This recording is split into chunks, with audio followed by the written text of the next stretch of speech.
hard, but they just can't get going.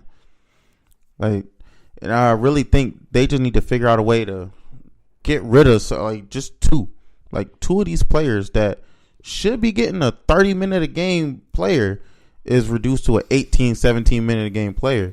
I just think they just need to figure out a way to get rid of something. That's why I felt like when they was talking about the Celtics could possibly trade for Anthony Davis, I was like, oh, thank God, man. Get rid of like 3 or 4 of them players that is a 30-minute a game player, so that way that roster will work out. Detroit, ass. Brooklyn Nets, I give it to them. They all right.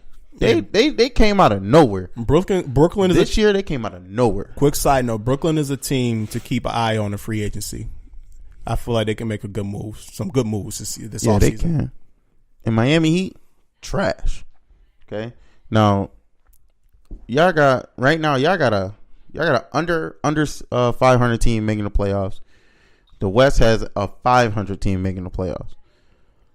So technically speaking, if you look at these, the West is still a better conference. Yeah, definitely. From top to bottom, the West is a better conference. I never argue that. But the East, top half of the East is better than the top half of the West. You give me the top 5 teams in the East, I'll take them over the top 5 teams in the West. So if the playoffs worked out, so let's have a crazy conversation here. Give me top 4 teams real quick. Because Oladipo hurt in Indiana. So if the top 4 versus y'all top 4, right? So let's seed it out real quick. So if Golden State had to play Philly, who's winning that series? I think we'll be a good match. Hold on. I'm not going to say we're going to beat Golden State. We'll be a good matchup for Golden State, but ultimately I pick Golden State in that series. All right. Rolling your eyes. Fuck you. Damn, niggas have let niggas talk. God damn. You was finna wild out. I was about to wild out. All right, Denver versus Indy. Who's winning? Hold on. And I'll give you Oladipo back. Shit. Denver versus Philly. You said Indy. Yeah, Denver versus Indy. My bad. Give me Indy. Or excuse me, Denver. Give me Denver. Okay. Toronto versus OKC. Toronto. That'd actually be a great matchup. And then Milwaukee versus Houston. Milwaukee. So top four, you just split them. Hold on. What you're doing right now, because you left out Boston, even though they're not a 4 seed right now. Hold on. I'm projecting, like, this is my projections. I'm taking at the end of the season who's going to be the top 4 teams in the East. End of the season, like, not looking at these standings right now. It's only a 2-game split between them and Indiana. If you had to bet money, who's going to be the top 4 seeds in the Eastern Conference? You think Indiana's going to be in there? You're not going to put Boston in there? I mean, it is only a 2-game swing, so. All right, switch out Indy. It's very possible. Can we do this? Do me a favor then. Switch out Boston for Indy and then ask me those same questions. Like as if Boston takes the 3 spot?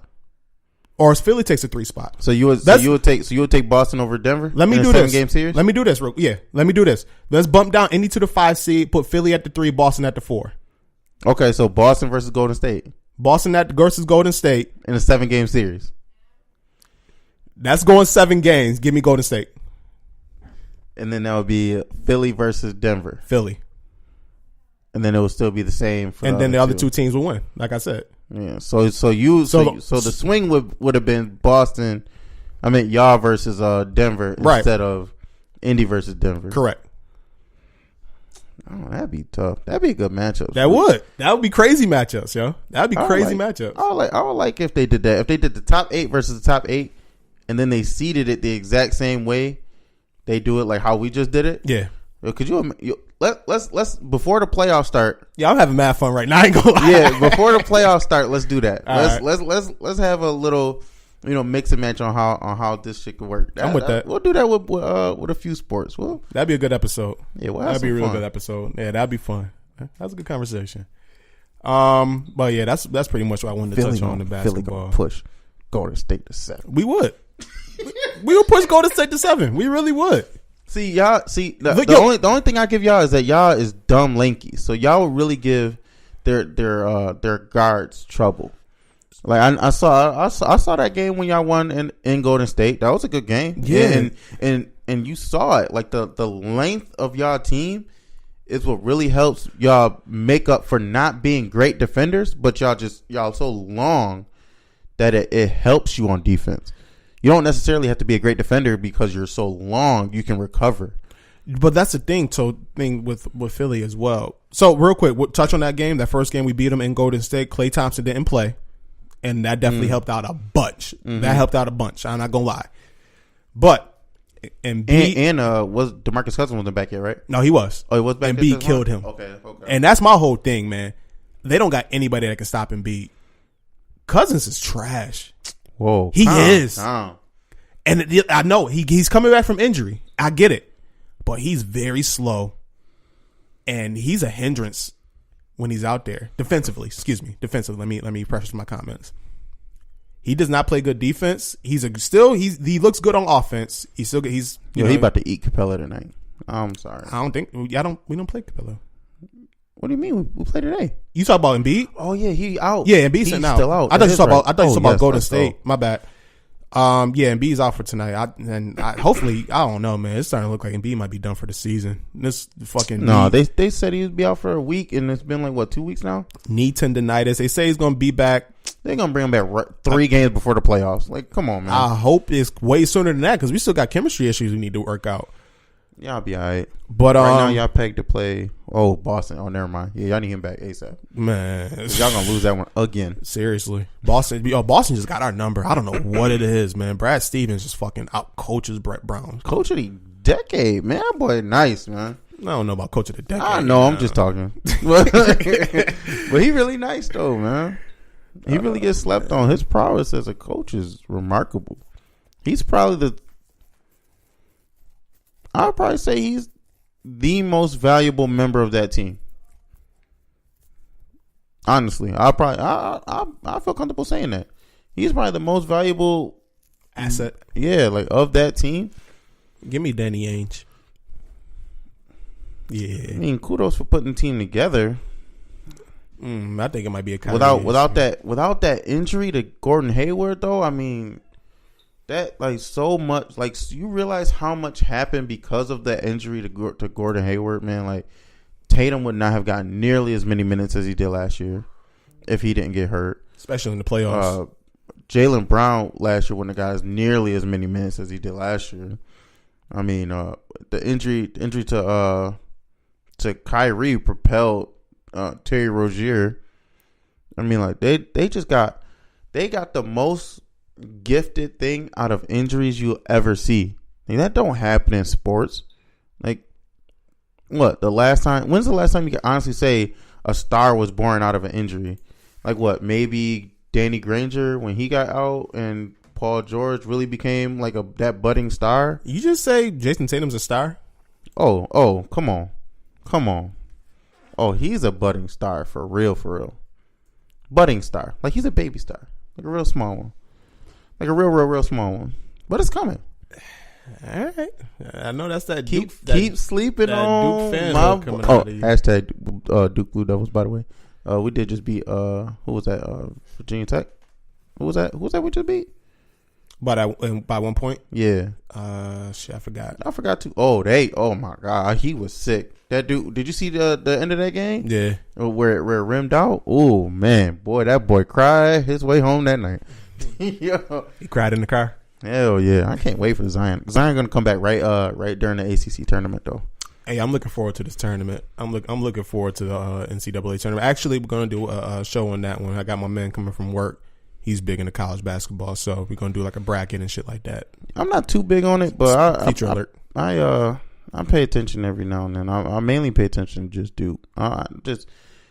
Me for college sports in general, I just don't pay attention. Just because I just don't like the fact that the only thing these kids is getting is free pussy on campus and a new pair of kicks every month. Like, hey, they got that meal plan though. Yeah, college athletes. You know what I mean, fucked. That's why that's honestly that's the only reason why I don't really support it. And I really get excited when they decide that they want to go and get that bag. You know, just facts.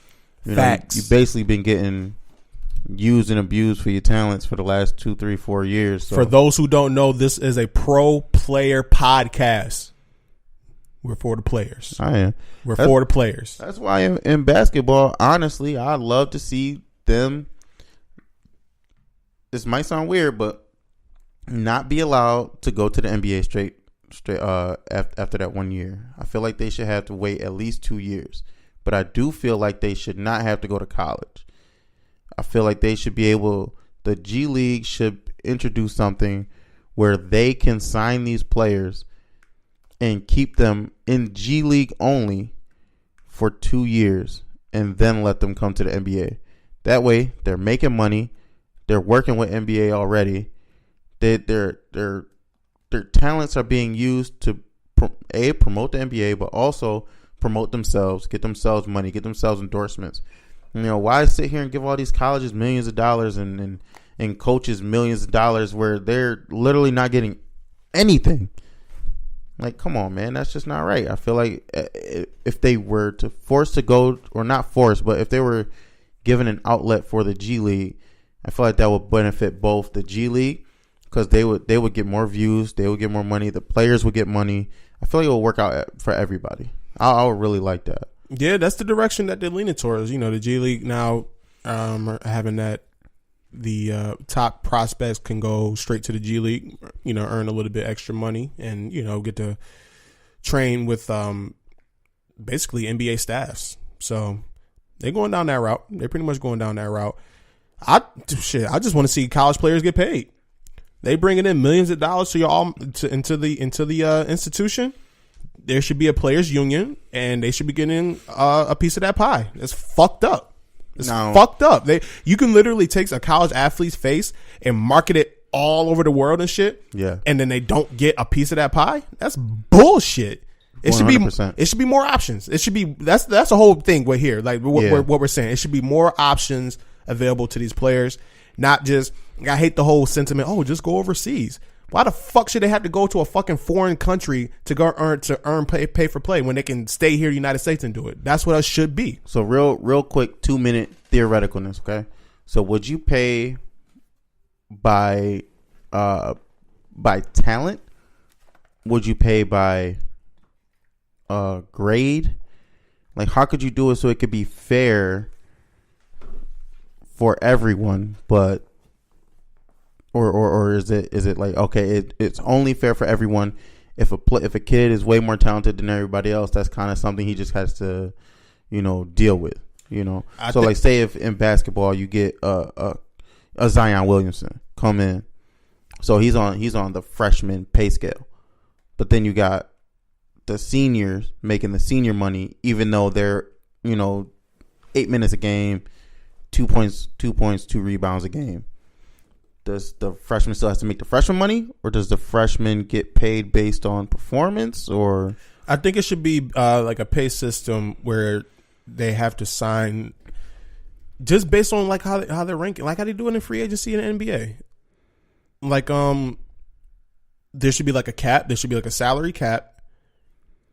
Each team in each conference should get a certain amount of dollars to be able to spend.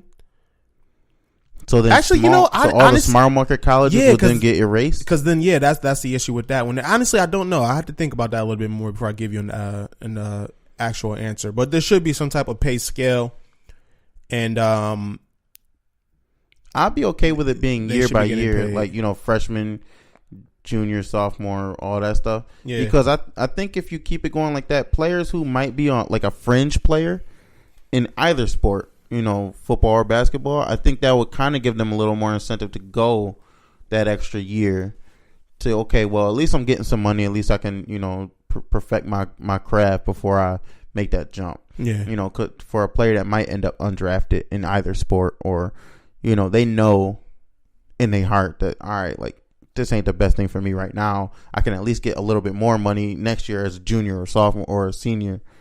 You know, I would like that. Yeah, I had to think about it a little bit more. I'm gonna think about it, and then next week I'll probably have a better answer for you. Yeah, see, yeah, I do like that though. That's a good thought process. Okay. UFC 235. Let's talk about that a little bit. Did you see my man get put on his head? Oh yeah, Asker. Yeah, Askin. Ben Askin. Oh my dear Lord. Yeah, he got put on his head. That nigga angle slammed him. I see that shit. I was like, yo, he really just angle slammed him, son. Bruh, that joint was serious, man.